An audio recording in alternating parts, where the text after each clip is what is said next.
It was a crisp, cold winter day on the island of Sodor. Snow lay thick on the ground. The engines were working extra hard. James was pulling the slow goods train. He had stopped at a signal. Percy pulled up alongside carrying the mail. "Hello, James," said Percy. Then the signal changed to green. "Goodbye, James," whistled Percy, and he was off in a flash.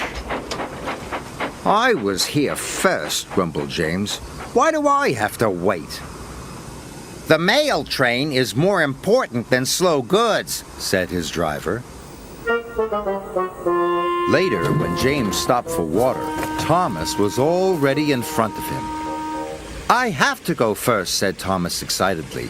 "I am a guaranteed connection."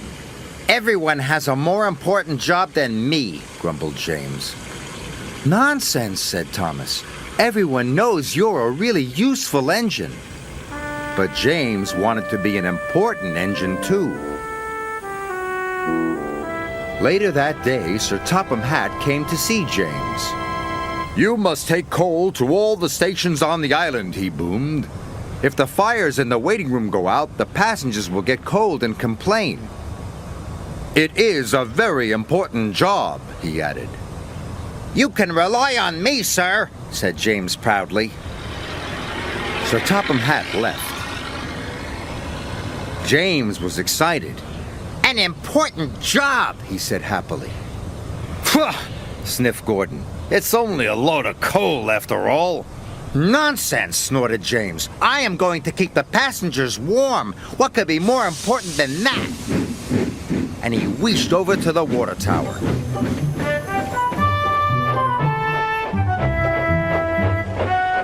But there was a line at the water tank. "Come on," he steamed impatiently. "I have an important job to do." "Wait your turn, bossy boiler," said Thomas.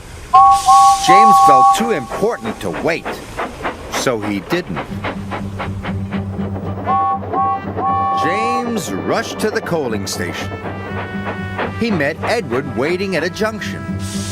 Edward was looking bothered. He had too many jobs and he was feeling puffed out. "Can you take these slate cars to the quarry?" Edward asked. "Sorry, Edward, but I can't," puffed James. "I've got the most important job on the island." And he chuffed grandly away.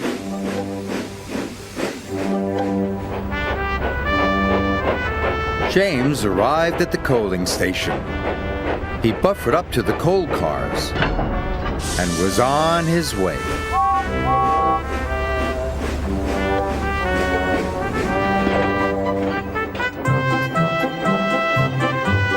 James was looking forward to delivering his coal.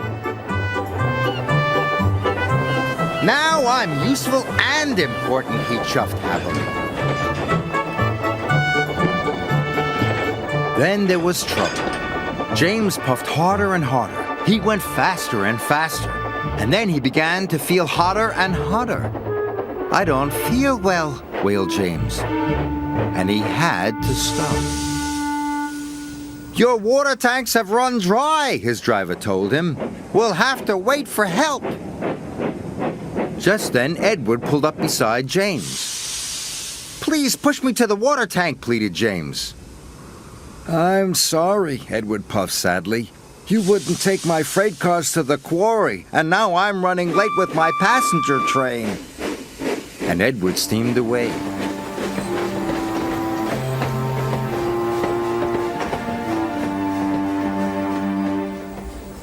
Edward stopped and told the signalman all about James. The signalman telephoned for help, and soon Salty was on his way. He pulled up alongside James. "Why didn't you fill up with water this morning, matey?" James told him about the line at the water tank.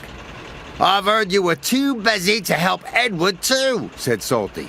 "I was in a hurry," protested James. "Mine is the most important job on the island." "No job is more important than helping another engine," said Salty firmly. And deep down in his boiler, James knew Salty was right. Thanks to Salty, James's water tank was soon filled and he was well on his way.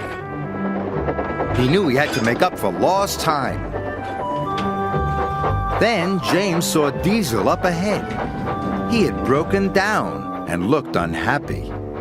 James wanted to tease him, but then he remembered what Salty had said. "No job is more important than helping another engine," he said to himself. "And even Diesel is an engine." "Come on, Diesel. I'll push you back to the sheds."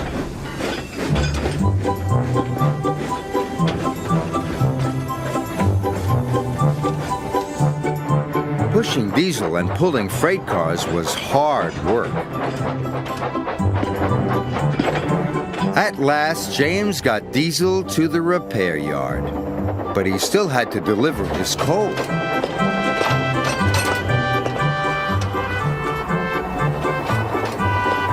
The wind blew, and it was getting colder by the minute.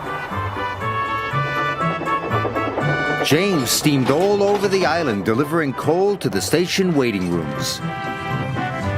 Everyone was pleased to see James. Thanks to him, they were all kept toasty warm. The next morning, Sir Topham Hatt came to see James. He knew all about him running out of water and his not helping with Edward's trucks. "I'm sorry, sir," said James. "I put my own job first." "But you did learn your lesson, and you helped Diesel," Sir Topham Hatt boomed cheerfully. "And you delivered your coal on time. You, James, are a really useful engine." James nearly burst with pride. "Thank you, sir," he said. Being really useful was better than feeling important.